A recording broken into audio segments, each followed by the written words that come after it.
So Dan, where's it we're going exactly? Said Sandra as she, Dan, and Bill zoomed by in Dan's old Pontiac.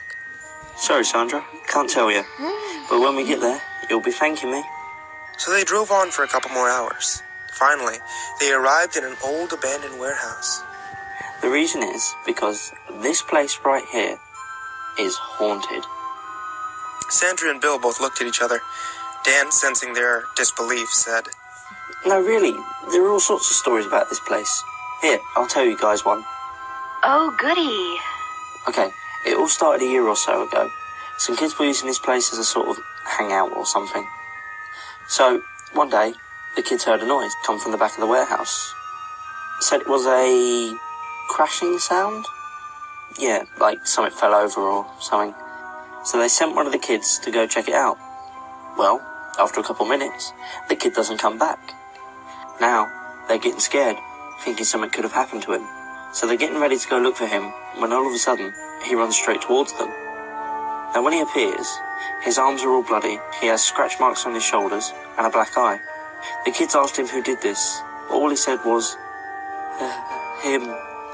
A ghost. That face. That damn face. So the kids leave and take their friend back to his house. Tell his parents about it, and then they end up shipping him off to some psycho ward upstate. But the weirdest part is a lot of people who pass by the warehouse say they see weird stuff through the windows. Eyes peering out at you. Smile of a maniac. But no one has actual proof of this. Except for now. Because we're gonna get that proof. Sandra and Bill looked at Dan for a sec, until they both started to bust out laughing. Oh my God, Dan, how stupid can you be? Said Bill. They laughed for minutes on, then finally cooled down. Oh, you're done? Said Dan, sarcastically of course. Well, I guess since you guys don't believe me, I can go on in by myself. Besides, you guys are practically afraid of your own shadows. A little abandoned warehouse would scare the living shit out of you. So Dan went in the back of the car and pulled out a camera and cell phone that he had. Oh, and don't expect to ride back home either. Wait, what? Bill and Sandra now jolted into listening. Dan looked back at them, with a sly smirk on his face. I am your only ride, and I'll be guarding the keys in my pocket at all times. So if you want me to drive you back home, you'll have to come. You son of a... No warehouse, no drive. Said Dan. Bill and Sandra grunted and slowly followed him into the warehouse. Bill turned the handle to find the door was locked. Well, it's locked. Let's go. Bill stopped as he saw Dan pull out a screwdriver and jab it into the lock. He twisted for a couple seconds. Then the door popped open. You were saying, Bill? The three slowly walked in. At first, all they could see was pure darkness, except for the light beams from the windows above. Then Dan took out his camera and turned the light on. Well, let's start. Okay, Sandra, you go in the back with Bill. I'm going to go look and see if there's a basement in this place. Remember, the creepier, the more likely haunted it is to be. And with that, the group parted, with Bill and Sandra rolling their eyes. Well, might as well look around this place, said Bill. And he and Sandra walked off into the warehouse.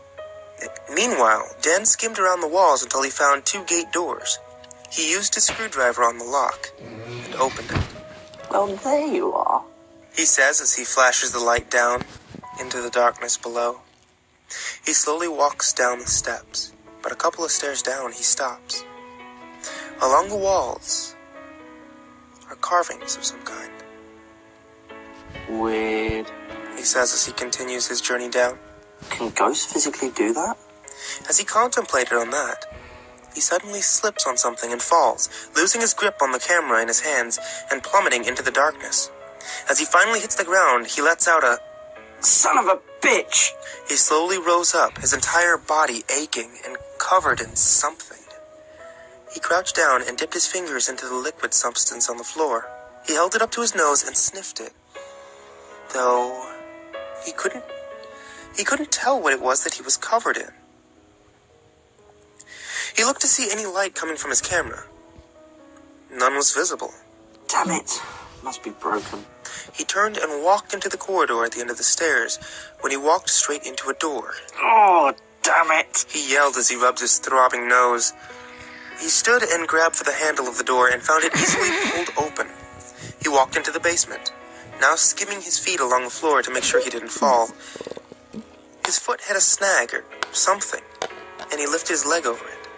He skimmed some more and found another snag, then another, and then another, until his head skims along a string of some sort. He grabs the string and looks to see that it was in fact the light switch. Oh, thank God. His voice falters as he lowers his gaze to the room. Blood. One word, but the most descriptive one to depict what he saw. Blood. Spread across the walls, some in a splashed against pattern, others in handprints. Pictures hung from the walls with pictures of hundreds, maybe thousands of children, some of them live riding a bike, some showing them crying, with blood covering them, and others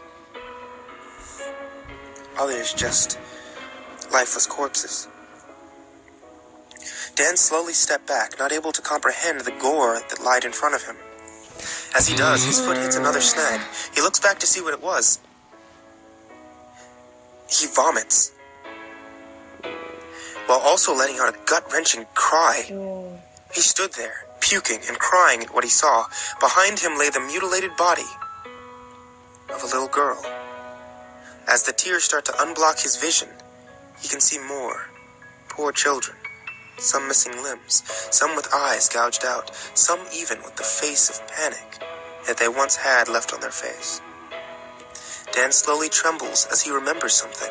He looks down at his hands, his back, both blood-drenched. He rips off his shirt and wipes his hands on it, then wads it up and throws it in the corner. He lets out wail after wail as he sees the poor children.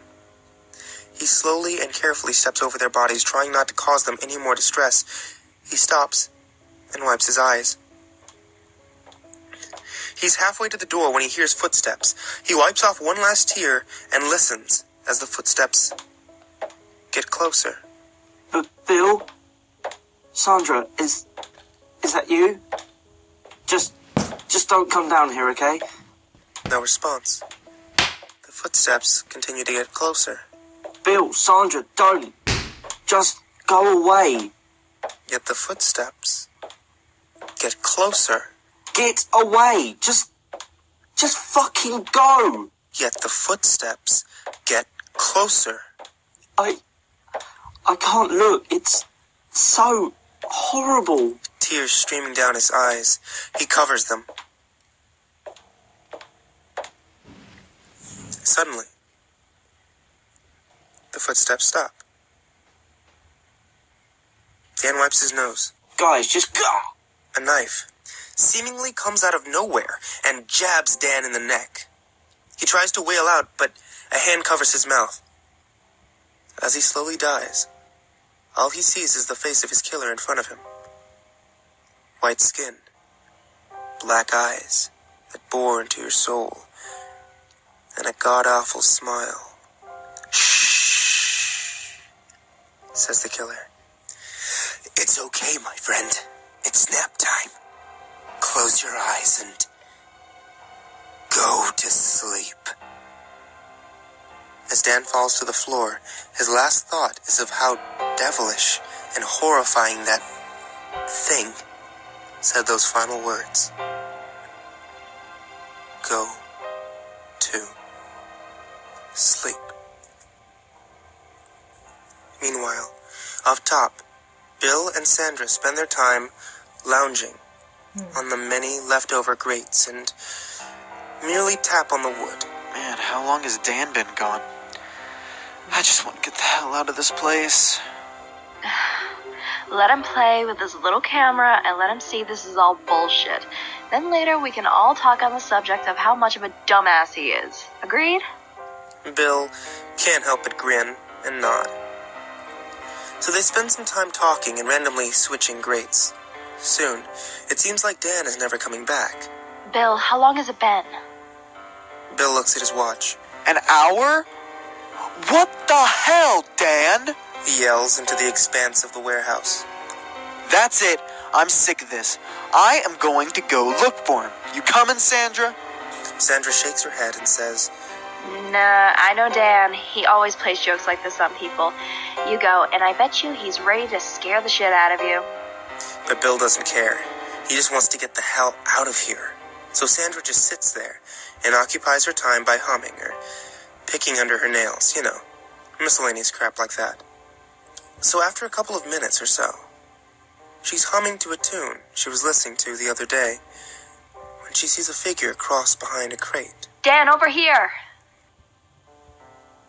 The figure doesn't appear. Hey, Dan! She yells once again. Ugh, Dan, if this is a joke where you pop out at me, then you can kiss your ass goodbye.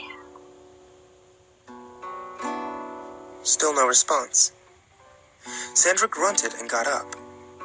She walks for a while until she arrives at what she thinks is the middle of the warehouse.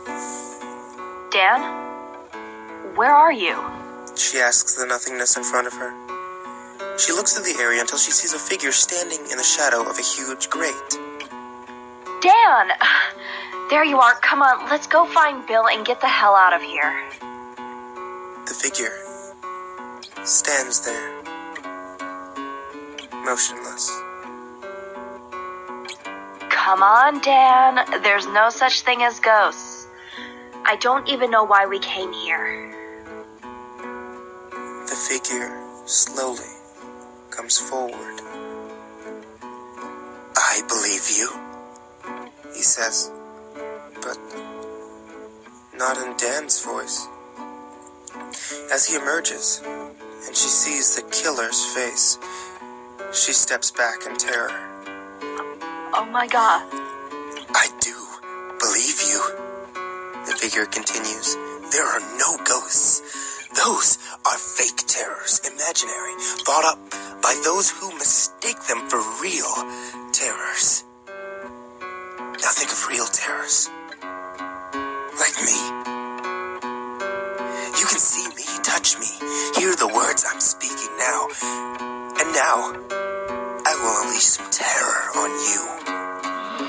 The figure slowly pulls out a knife. Sandra turns and runs, but is tackled by the killer. He pulls the knife and lunges it down. Bill is at the front of the warehouse, looking for the basement Dan was talking about when he hears a loud shriek coming from far behind them. Sandra?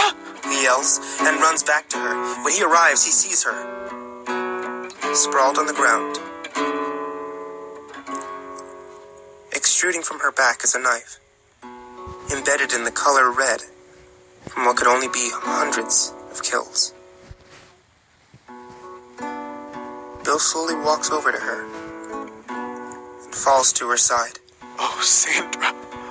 Oh, Sandra. Oh, Sandra. He says as tears start to stream down his face. You know, says a voice from behind him, the other one is dead, too. Bill looked back and sees